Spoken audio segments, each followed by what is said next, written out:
Good evening, good evening, good evening. Welcome to Better Together. We're back with another, informative episode. Me, Janine Ward, and Sierra. Sierra Ward.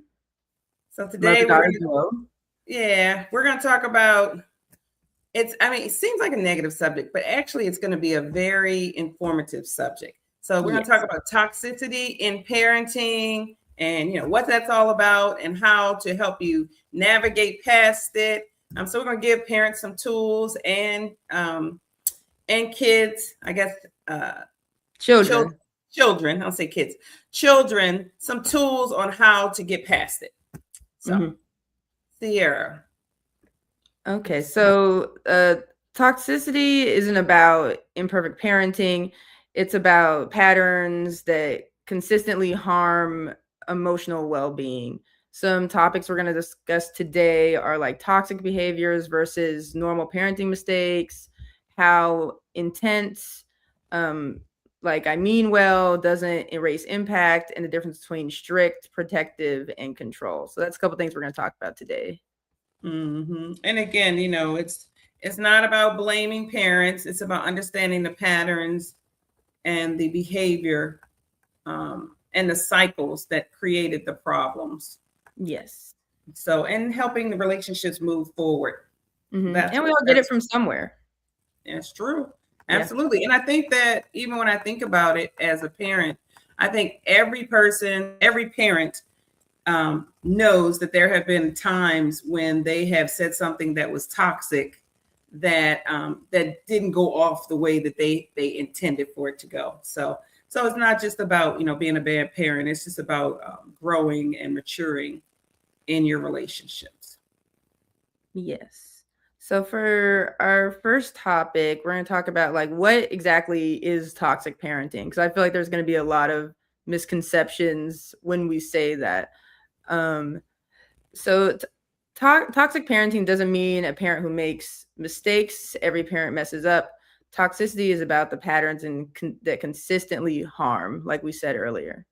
Mm-hmm. Exactly. So it's a difference between a moment and a mindset. A moment is like I snapped, right? I snapped today, and a mindset is you never listen. I always make you feel wrong. It's just kind of it's just how you come across on a regular basis. So kind of like the blame game, really, and that's just not productive on any level. Yeah, and something to remember is intent doesn't erase impact.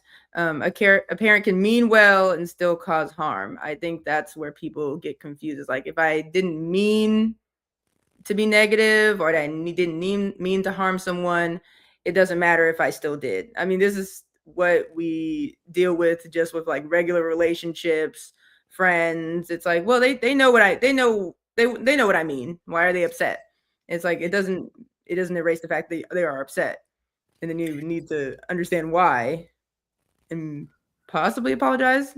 Maybe not. Well, yeah, I think it's acknowledging the way people feel, acknowledging the way that something made people feel. I think that's important because a lot of times, even if because you say, well, I didn't mean to hurt you, kind of thing.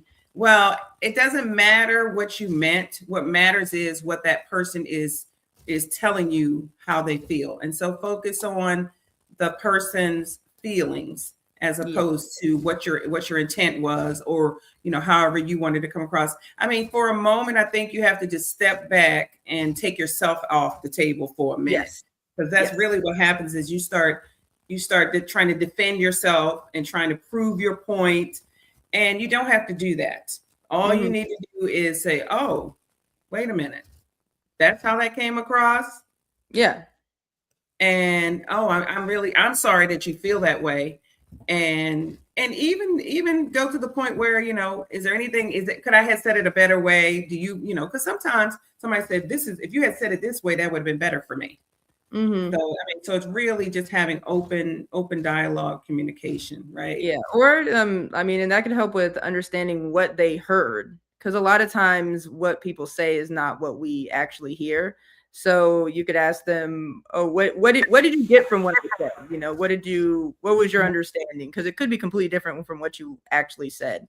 And a big thing is, like, I think an issue people have, and I see this on reality TV all the time. People will like give a quote unquote apology, and they'll say, "Oh, I apologize if I made you feel that way." And it's like, no, it's not a if you did, Right. and you're kind of erasing any like the part Ownership. you played, your ownership of what was said, and more placing it on them for them misunderstanding what you Right. what you or even apologizing and acting like you have no idea what you're apologizing for. Well, I don't know what I did, but I just apologize. That's not a real apology. You need No, to find out what you needed to be apologizing for. Because I even say that somebody would say, "Well, I'm sorry," and I said, "Sorry for what?" And they don't know. I mean, like, if you're truly sorry, saying sorry, I'm sorry, is not an apology. You need to say that you're sorry for whatever transpired. Right. And listen to what, listen to what someone is upset about and respond to that. And a lot of that is just not taking everything personally. Like if someone says, "Oh, you hurt my feelings," you don't immediately need to take it as, "Oh, they're telling me I'm a bad person, or I'm evil, or I don't know how to speak to people." It's like you don't immediately need to go into defense, like you said earlier. Absolutely. So let's just name some common toxic parenting behaviors. Okay, so one is emotional invalidation. Things like stop crying, you're too sensitive, or that didn't happen. I mean, I feel like that's like those are pretty common. Yeah. Or even to me, it's like downplaying when someone reacts. It's like, "Oh, I'm upset," and they're like, "What do you have to be upset about?" Right. Like downplaying how someone's reacting or what they're feeling, or things like that. Yeah, another big one is parentification, is when the child becomes the emotional support system or caretaker. Like, the older kids in the family end up taking care of the younger kids. Yes. That's another thing. Or made to be like a second parent, where they're responsible for making sure the parent does certain things that are necessary, or like even like calling the school for the other kids and making sure they get their homework done or things like that. I mean, we also see this on like My 600-Pound Life, like when the parent's incapacitated and the kids are like doing the dishes and going to the grocery store and cleaning the house, and you're just like, that's not their responsibility. And all that does is going to build resentment. And a lot of times that happens out of like, a need. Like, there's a single parent, they don't have time, they're at work 12-hour days, like, so there's we have empathy for that situation, but it definitely can breed like resentment. Yeah, and I think that there just kind of has to be a balance. I mean, I understand that, as when you have like the older siblings, that they are going to have responsibilities in the home, but they cannot be the secondary parent. Yes. So I think that we've seen that a lot. And most of the time the kids will follow suit. They will do it. And so a lot of times the parents will think, well, they like doing it. They love their sisters and brothers. They love them. But the reality of it is, it's not their responsibility as to be parenting their siblings or whatever. And I think that's she said, somebody said she's able to getting clarity is best. Yeah, 100%. I think a lot of times as a parent, we talk to our children and we kind of see if how they're feeling about the situation. But in the reality, your kids love you so much, they're not going to tell you that you're being unreasonable. They're not going to tell you that they don't want to help out in situations. And so we can talk to them about it, but we have to be the adult in the room, and we have to make the decisions that, what, I know you can help out, I know you can do all those things, but I'm not going to put that on you. And I think that I think that we have to make the sacrifice as a parent. And obviously, And one thing about the parentification of it all, I think there has to be a line between like, it's great for kids to have chores and like give like responsibility, help them start early on being responsible for certain things and taking care of themselves, or like even like with me, like it never was like I didn't need someone to tell me to do my homework, things like that. But the issue becomes when like it's like everything lives or dies by the child having responsibility over tasks. Like, Yeah. if the light bill doesn't get paid because the kid didn't say something, or like if they don't make it to school because they did, you know what I mean? Things like that. Yeah, no, absolutely. I mean, once again, I think that, as parents, we have to be the adult in the room, and we can't allow our children to be adulting before they really need to be. So that's all.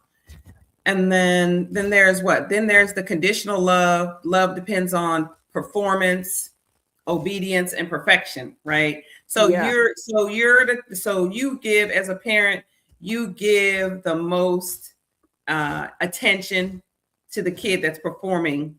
And here's the thing, performing in the way that you think they should be performing, right? Yeah. Because you can have two kids and they both are performing, they both are doing well, but your focus is on the ones that you value the most.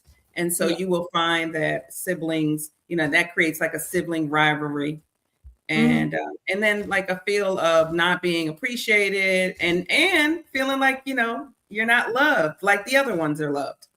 So I think that Yeah. that's Especially if because it's great, like if someone does a dance recital and then you give them praise for things like that, but it can't be the only time you show that you love them. Like that can't be it.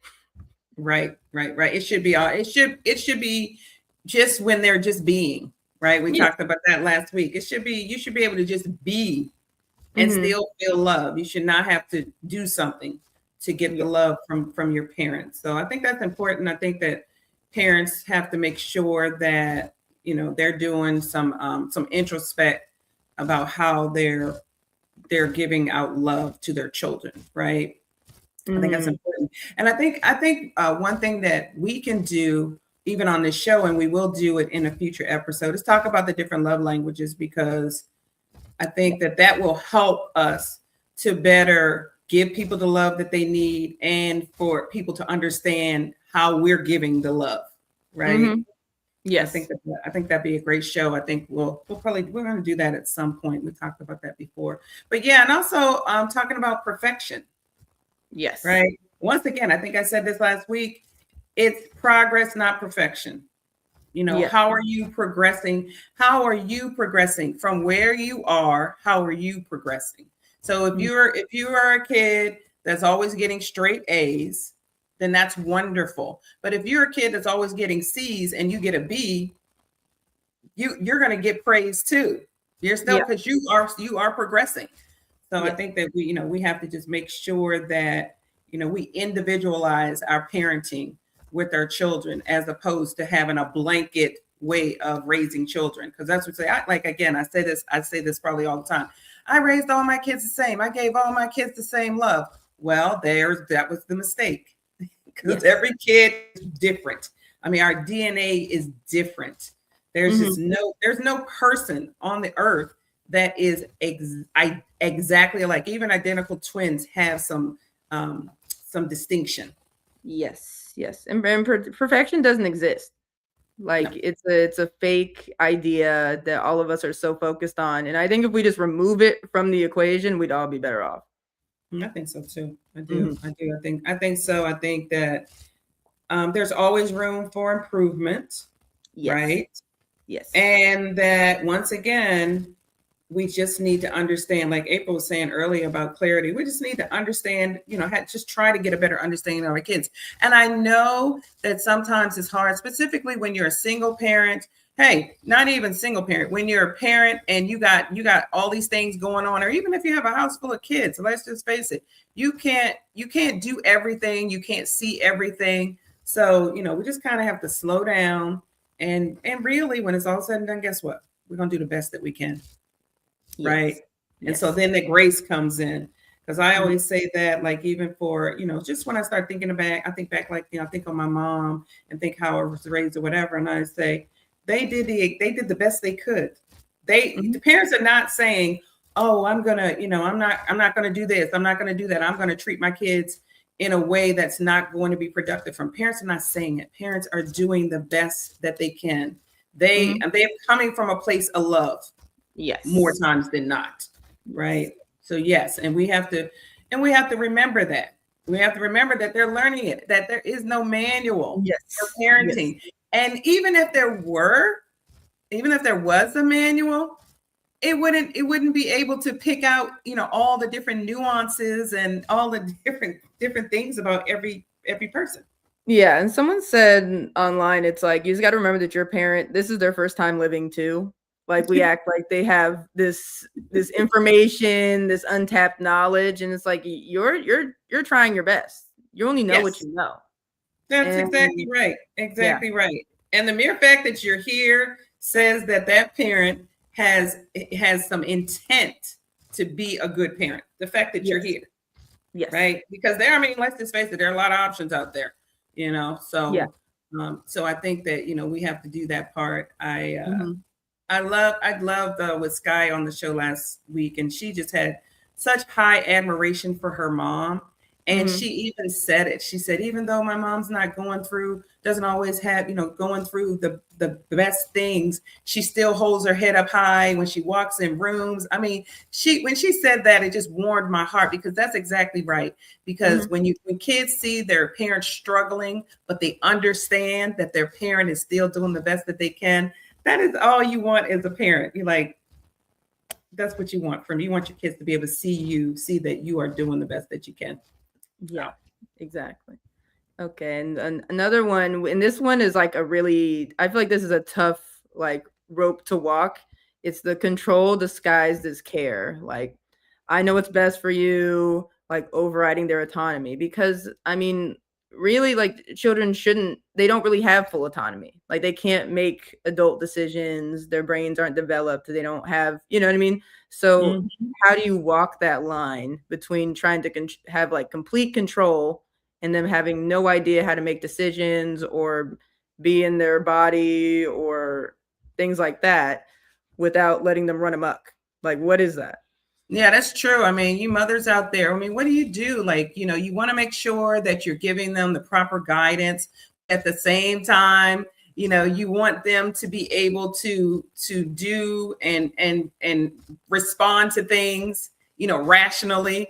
So yeah, I think that's a hard thing, because here's an example. An example was when social media came out, Facebook came out.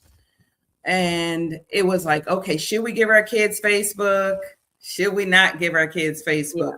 We don't want our kids to, be exposed to all this stuff, which, by the way, when Facebook first came out, there was not much going on Facebook for the kids to be exposed. And so that was one of the dilemmas that we had. So should we get it? And I was like, well, I'm okay with my kids having Facebook, because I want to be able to see what my kids do when they think I'm not watching. And so they don't think because out of sight, out of mind. So they don't think that you're watching. So I wanted my kids to have Facebook, because that was like, to me, that was a good opportunity for me to see what are they, who are they liking? What are they, what are they posting? Things like that.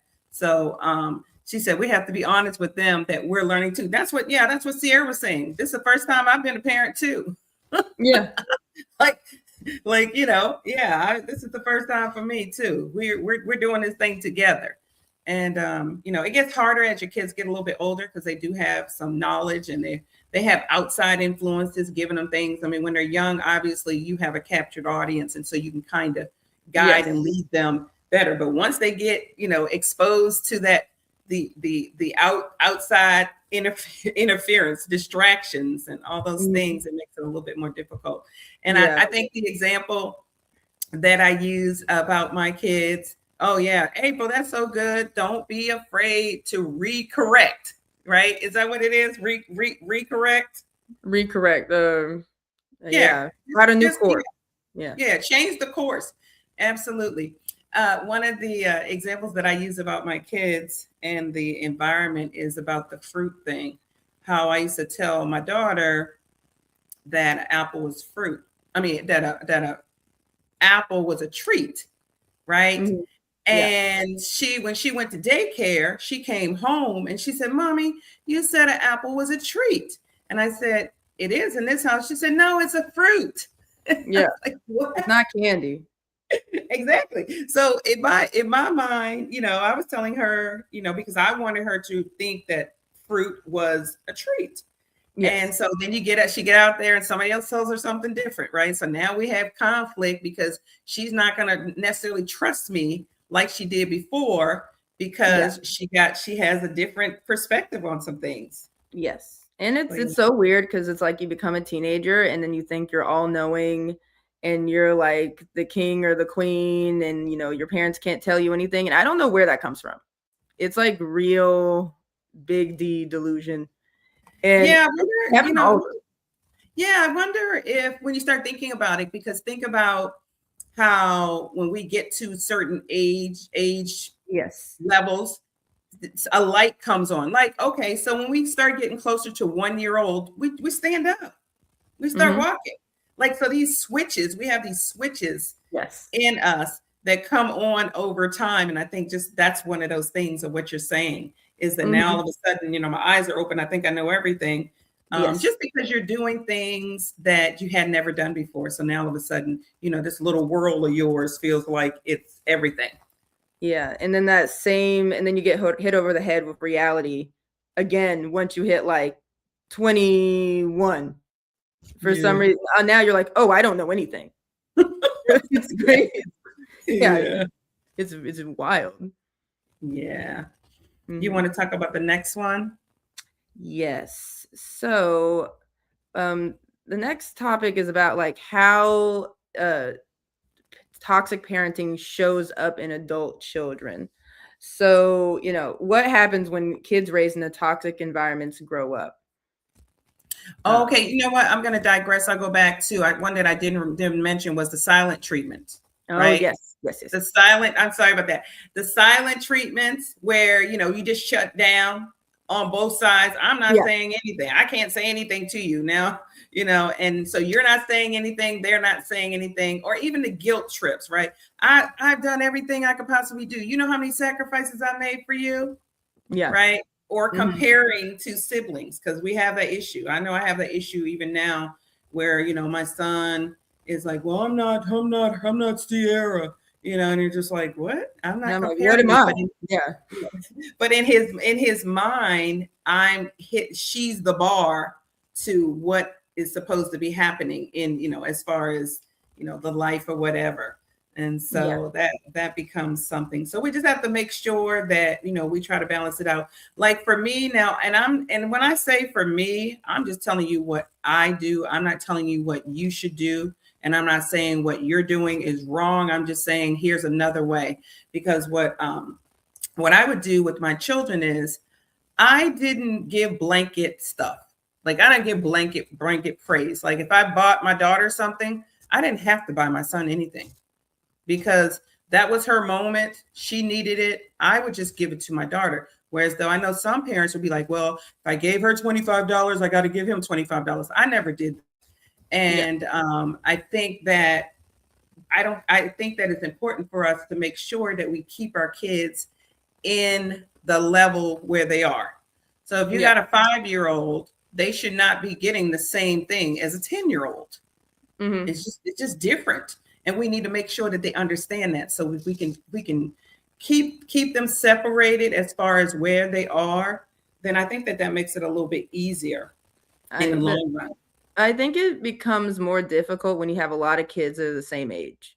Yeah, Like close. it's harder to differentiate and it's harder to be individualized parenting to each when you have Mhm. like one that's 1, 2, 3, like they're very close in age because they all Mhm. need similar things. So I think Mhm. that's where a lot of people get into that rut where they're like, okay, well, okay, we're getting one toy and y'all will all share it.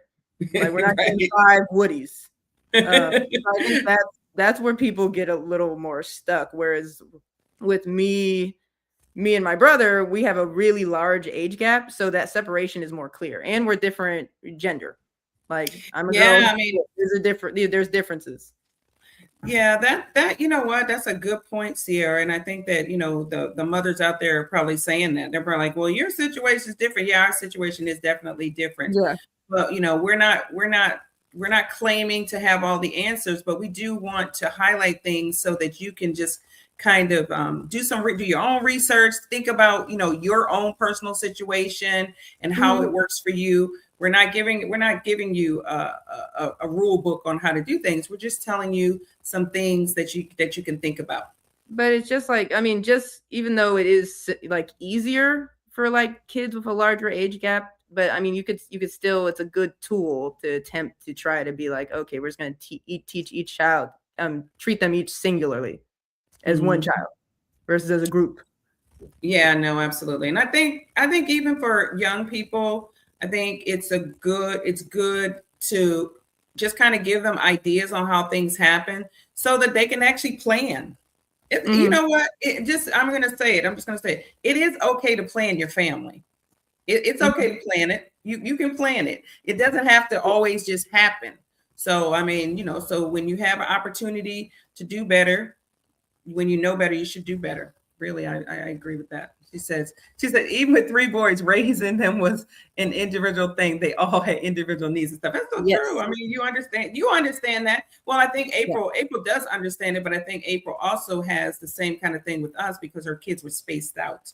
She had good space between her children. And so that makes it a little bit, I would think makes it a little bit different than those kids that have like you 2, you 4, you 6, you 8, all kids, 3 kids in high school at the same time, 3 kids in elementary, 3 kids. Look, even 3 kids barely potty trained at the same time. I mean, how do you do that? Yeah, I mean, you see that with the hand-me-down clothes. I mean, it's economical and it's good for the environment, but you end up wearing, your sister's prom dress, your sister's this, so and then twins. What are twins? What do you do with twins? I don't even know what's going on there. So I know my girlfriend had twins, but you know what? But I think it's different now than it used to be. Because I remember you, Sierra. I mean, you used one of my friends' daughter's prom. I mean, she had like an 8th grade prom. You used her dress. She's probably like 6 or 7 years older than you, and you used her dress. I think now the way that it works out, and then maybe not the way that it works out. You can't use somebody else's prom dress. You can't, have a one-time dress. They're being so extravagant now. That's another whole subject too. Thing is I think there's part of it is the social media component where everyone wants to like stunt and have this big thing and like, oh, where'd you get that, and things like that. And also who are you wearing, and you're not wearing, and you're like in at prom. But it also depends on the girls. Some people are really I was a person, I probably didn't even want to go to the prom, right? So you had to source me a dress because you're like, oh, you're going to the prom, the dress is already here, let's do it. So but if I was a girl who was like, oh, I've been preparing for prom since I was in middle, like I've been waiting for this, like I probably would have been like, oh, I don't want to wear that other girl's dress, who is she, like what is that? So there's just differences.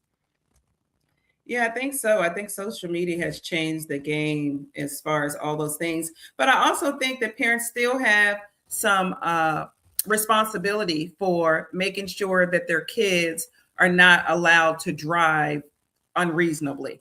Like, why are you turning a junior prom with the same effort that you would a marriage? Yeah. I mean, come on. What are you going to do when they get married? It's the same thing. I mean, you got kids in elementary school aren't getting married. Yeah, well, people they aren't getting married. But I mean, I'm thinking about the next milestone. Why are you putting all that, just like somebody else was saying, they're like, these people, they were talking about the culture, you putting all this time and effort and energy into what is really a stepping stone. Not even really, it's a stepping stone. It's just another event in your life. So I think that, that's something. Yeah. But anyway, Sarah, you can go ahead and go. We're going back to how it shows up in adult children, right? Is that where we're at? Yeah. So in adult children, it shows in adults really struggling with boundaries, or adults that feel responsible for everyone's emotions, or also adults who people please or shut down during conflict because they're punished for having feelings growing up.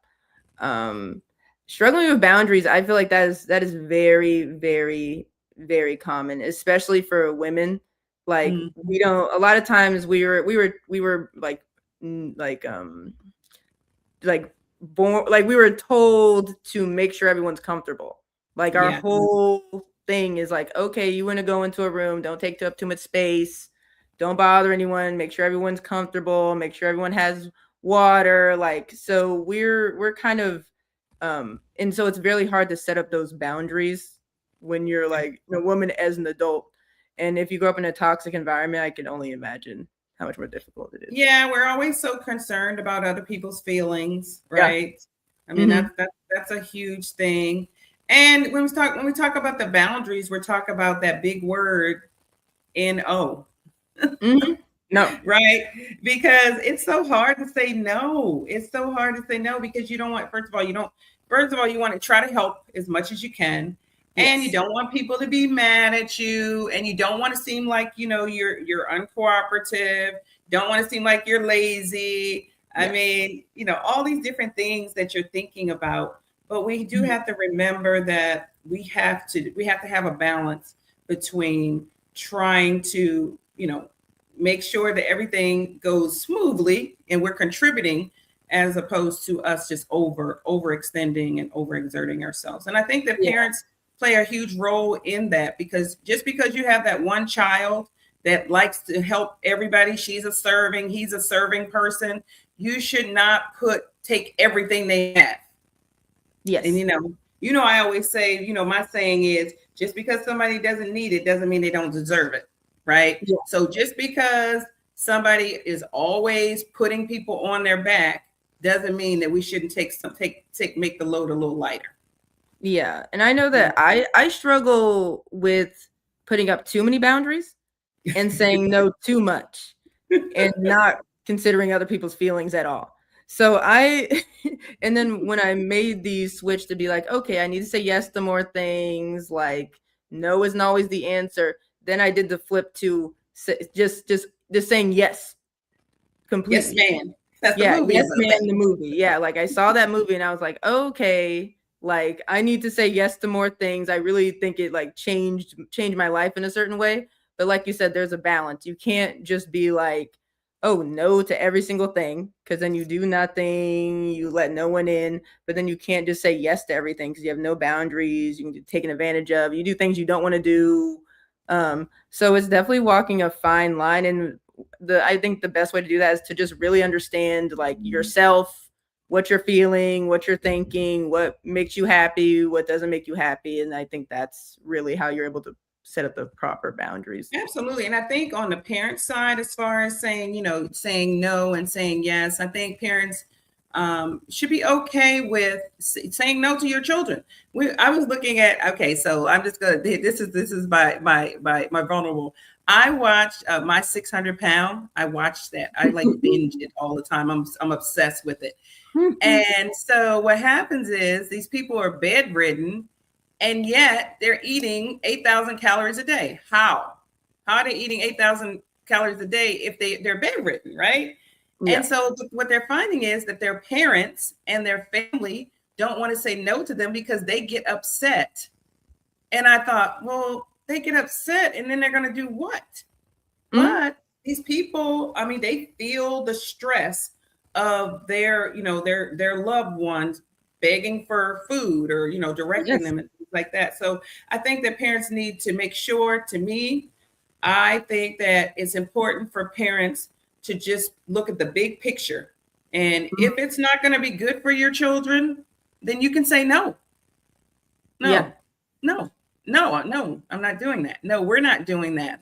That's not going to be good for the whole family. So we're not doing that. Yeah. But also it's, I mean, like we talked about those in situations, a lot of times it's the parent bullying their child into giving them the food. And the children have no way to counteract that. Like there's nothing you can do about that if your parent is the one who's, berating you and threatening you and all types of stuff like that. So Well, yeah, you see a lot of toxicity in those shows. well, that's emotional abuse, verbal Yeah. abuse, emotional abuse, and I think Yeah. that kids shouldn't be subjected to that. And so hopefully, like we always talk about, it takes a village. Hopefully, they have friends and family around that can help the kids out. Don't allow the kids. But a lot of times, the family don't say anything because they figure if they say something, guess what? Then they might have to step in and do something. Yeah. Right. So they're like, Yeah. well, shoot, if I tell her that the kids shouldn't be doing that, then they might call me. Yes. So, we just have to make sure that, we're protecting the children. Right. Yeah. I think that's Or an opposite behavior is like hyper independence. And I know I struggle with this really aggressively. And I think a lot of Black women struggle with this just because we're trained to know that no one's going to come to save you. No one's going to help you. You need to be able to do everything on your own, which to a certain extent is true. And it's something that we have to continue to tell, our daughters and make sure they know. But then it becomes like toxic because you don't want to ask for help. You don't want to be, tell anyone your problems. And that's a lot of weight to put on a person. Yeah. I was just thinking about that. I think that your hyper independence came from my childhood.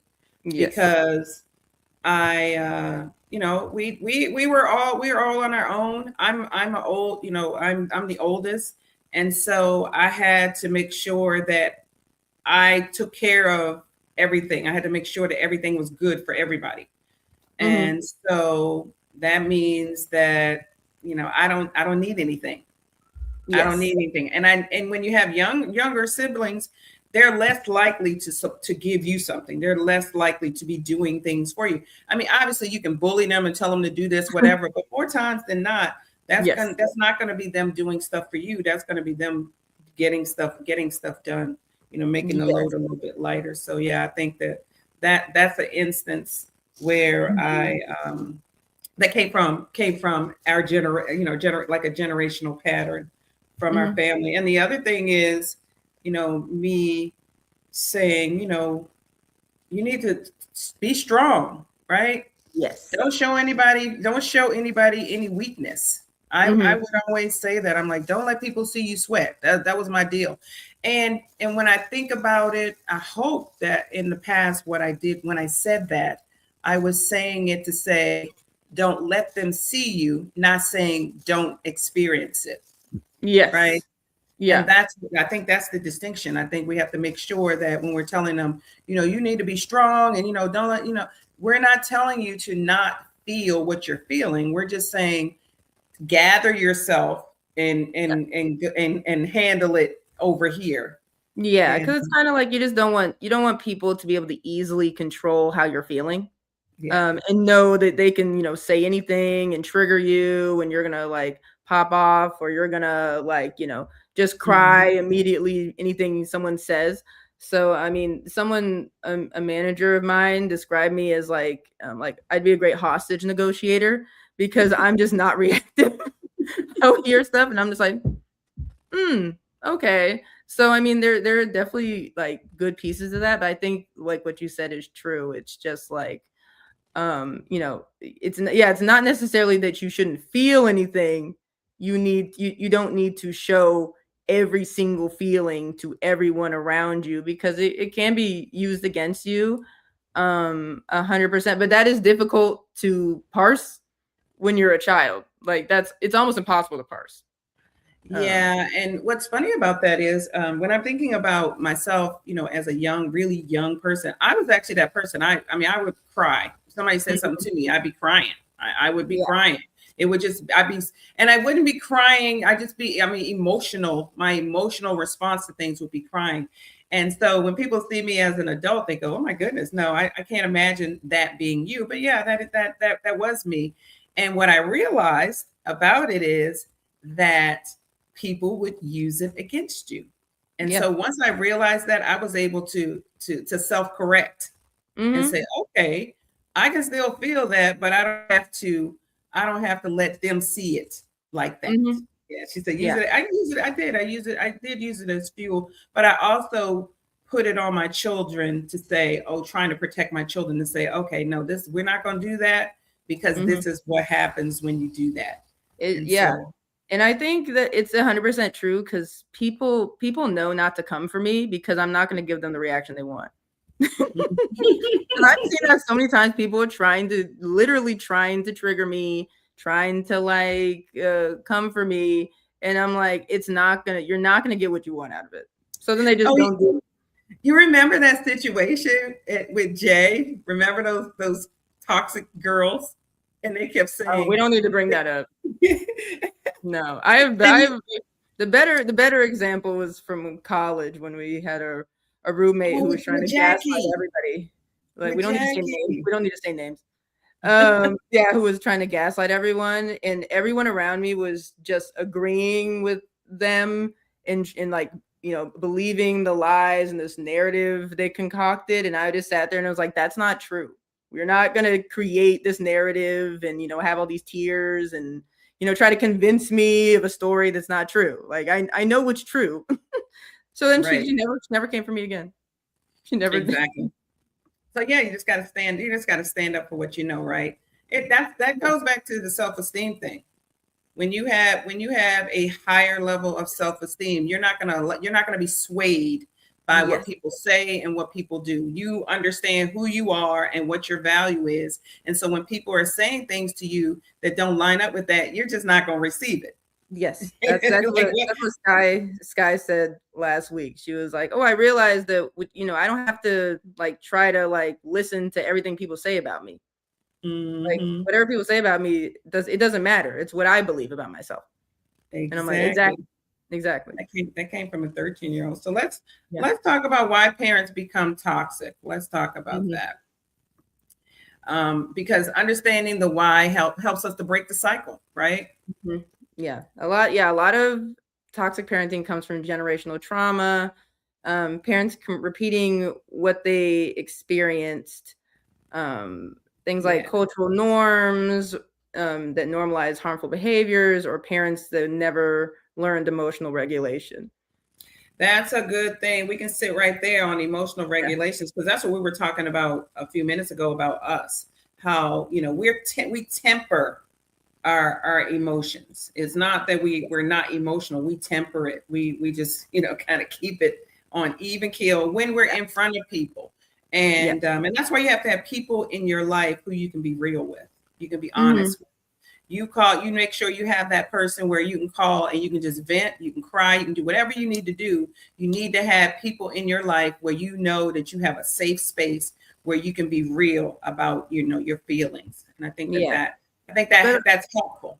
And I think emotional regulation is really just about like um, feeling things that are actually happening and authentic to you, opposed to just like amplifying things to like the 10th power when it's not real. And Yeah. that's a lot of people when they don't know how to communicate, they resort to like getting physical or start, you know, getting angry.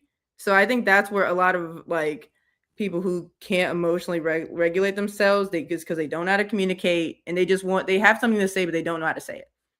Oh, So that's so true. Oh my gosh, I talk about that all the time about that. That's why you have to make sure that you learn how to use your words, because once you don't have any more words, what do you have next? You have tears, you have yeah, physical, you have physical. So yeah, make sure that you get as many words as you can. And that's why you gotta learn how to communicate, because yes, that when you can't communicate anymore verbally, yeah, you're gonna cry or you're gonna get physical. And so I yeah, think that we have to remember that. And that's why at a very young age it's important for us to let our kids use their words. So mm-hmm, so instead of saying to your children, you're thirsty, here's a soda or mm-hmm, drink. You need to, when they say somebody, they reach for something and you say, oh no, what do you want? And then you yes, say, tell me what you want. You make them speak, Make them speak and say what they want. Don't answer all their questions before they ask them. Make them communicate, and so you do that by having questions and then showing them that they're answers for questions.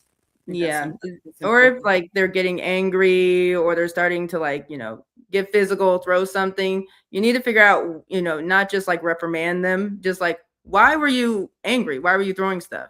Where did this come from? Because I mean, even though they are young, you can kind of get them to communicate. Oh, well, they took my toy. Oh, well, they said they didn't want to hang out with me. Like they'll tell you where that came from. And then you can kind of discuss why, like, what is the throwing going to do? So, now they certainly don't want to hang out with you. Right. And I was about to say, and just reminding them that the behavior that they're exhibiting is not necessarily going to give them what they're trying to get. So try to find out what do they want and say, okay, well, that's not going to get you what you wanted, right? No. And so now in directing them, saying, now if you want something to drink, then all you have to do is ask. Yes. Right. If you want this, then all you have to do is ask. And then we can talk about it. But just reminding them, so now that's not going to do it. So just really identifying, what do they want from that behavior? Yes. Because I mean, the thing is, a lot of kids do get what they want from like yelling and screaming and throwing a fit. Like you see them in the grocery store. It's like, oh, you can't have any candy. They just throw a fit, act a fool, and then they get the candy. So like I would keep doing it too. Like that's exactly what I would keep. I'm like, oh, I'm just gonna act a fool, pretend to cry, and I'm gonna get the same things. And adults do the same thing. As soon as you they start manipulating you and then you give them what they want, they're gonna keep doing it. So you know what I say? Do not reward negative behavior. Yeah. Do not reward it. Don't reward it. Do not give into the negative behavior. You gotta redirect them, and so that they understand that when there's consequences to every action, right, or reaction. So that's funny. But another thing that is contributes to parents being toxic is when they're in survival mode. Financially, they don't have enough money. And they haven't they don't have emotional intelligence. Right. And they have, their mental state is lacking. And so those are the kinds of I think the word is like they don't have emotional bandwidth. Like they're so spent outside of home that they come back and their bandwidth is just so short. So then they snap. Like they come up like it's like that thing about how, you're a child and your mom calls you and says, can you take the meat out of the freezer? Right? Because you're at home, you're at work for working 10 hours, you come home, can you please just have the meat out of the freezer? And then you're a kid, you're just dilly-dallying, don't take it out the freezer. And then you come home and you have like this much left and then you snap. Yes. Like that's what it is. So you're right. Bandwidth is like lack of bandwidth. That's a great term, Sierra, because you only have but so much. You only have so much. And if you're putting all that energy into work and trying to keep the house and all those things, you don't have much left. And when the margin for error it gets small. So that's really good. And if you're like a single parent, like how would you have more bandwidth? Like you can't gain more. You can't. There's nothing that can be done. And that's why, ideally you have multiple parents, you have grandparents that help, you have family friends that assist. Like it's like a whole it takes a village thing. Oh, I think so. And I think, that goes back to the hyper independence thing. I know, I got this. I'm going to make sure I do everything. The reality of it is nobody can do anything alone. Everybody has had some kind of assistance in some form or fashion. And so you have to remember that you need to, again, have people in your life that you can count on, and that's a safe space to help you out. I think that's I think it's important. Now, again, just like you said, it takes a village. We need community. Yes. We need community. And there's, a lot of cultures, people have like intergenerational households. Like the grandma lives with the grandchildren, the mom and dad are there, the great grandkids are there, the cousins are there. So there's a lot of cultures that's very common for everyone to still live in the same house or right next door for community purposes. But I think, in the US, we're so like separated from that. Yeah. You typically were like, oh, the farther you can move from your parents, the better you did. Like typically it's like, oh, if you live close to where your parents are, you need to work harder to make sure you're farther away. That's usually our plan. And then you have children in a family, and then you have to take 5 kids on an airline on Delta to visit Granny for like 3 hours. You know what I mean? So we're kind of like separated. Like we really shouldn't be living like that, but that's how it is. That's true, Sierra. That is so funny that yeah. But I think that's just something. It's just the new generation. Just like you said, it's new. People don't realize how important community is. Yes, they really don't. So yeah, I think I also wanted to say that understanding why doesn't excuse the behavior, but it helps you to heal. So that's why we're talking about why these things happen. Because if you need more money, then you're going to be able to not have to deal with that piece, right? And if you need some counseling, you need some mental whatever, you just need to know that, right? So that you can get the help that you need. There's so much help out there. So yeah, I think the next one that we wanted to talk about, we're getting down on time, but we're going to get to that, is healing from healing. How do you heal from experiencing these things? And we have a few things that to share.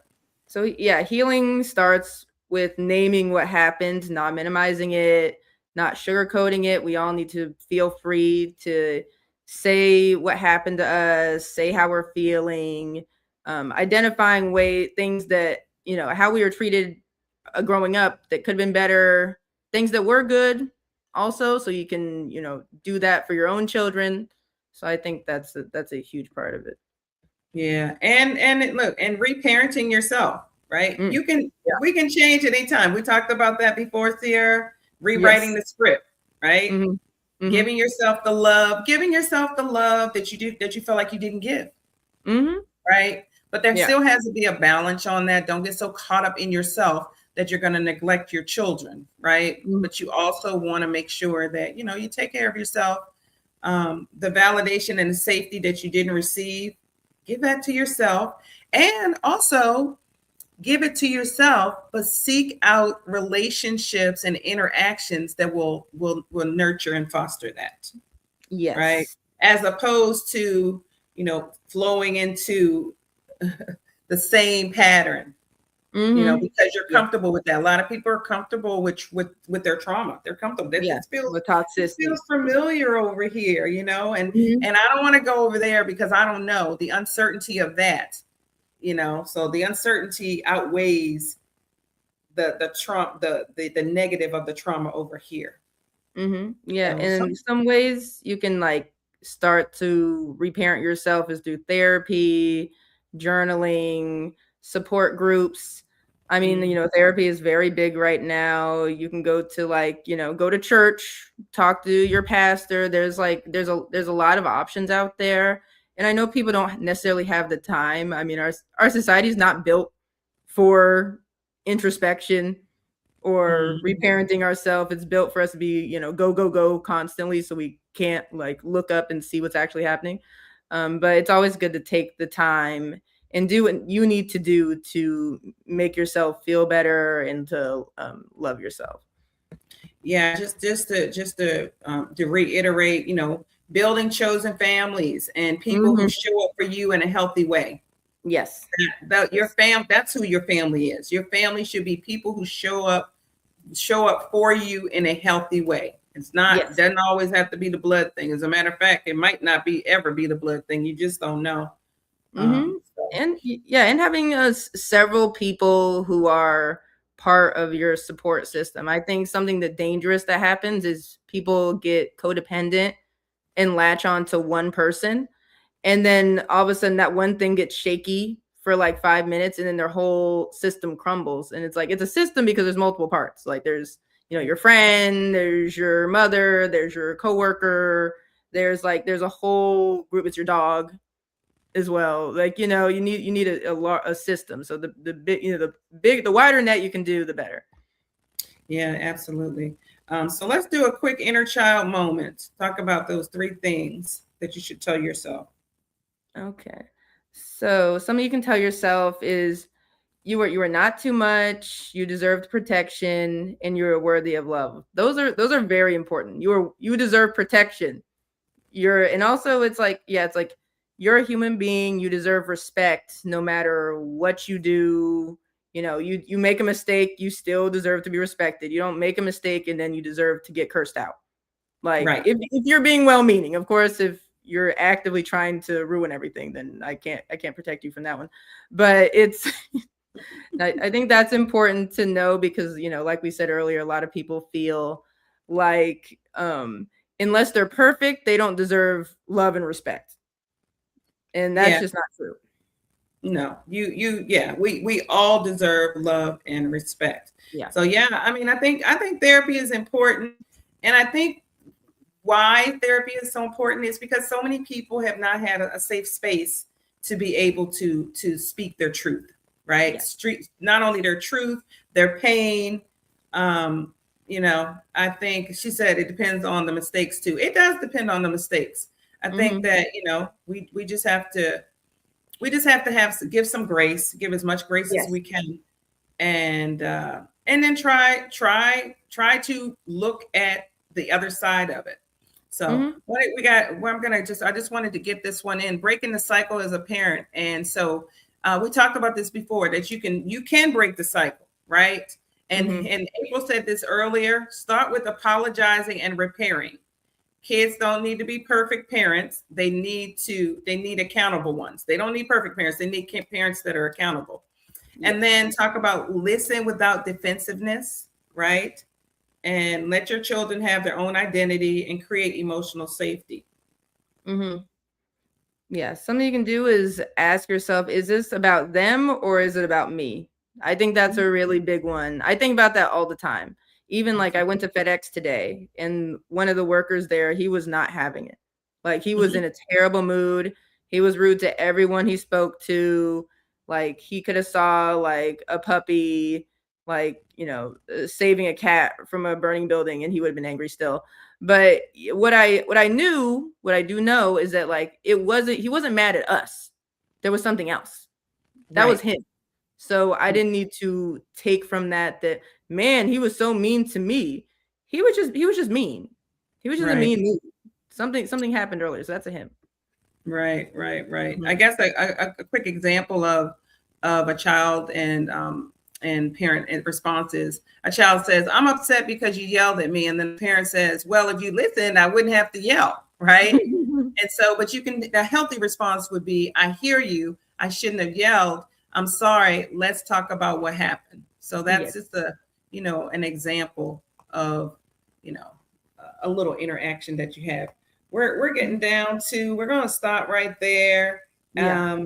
We have a lot more to talk about for that. I hope you guys enjoyed it.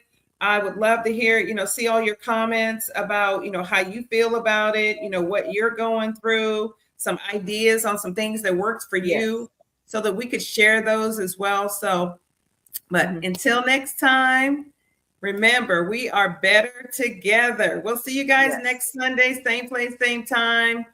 And we are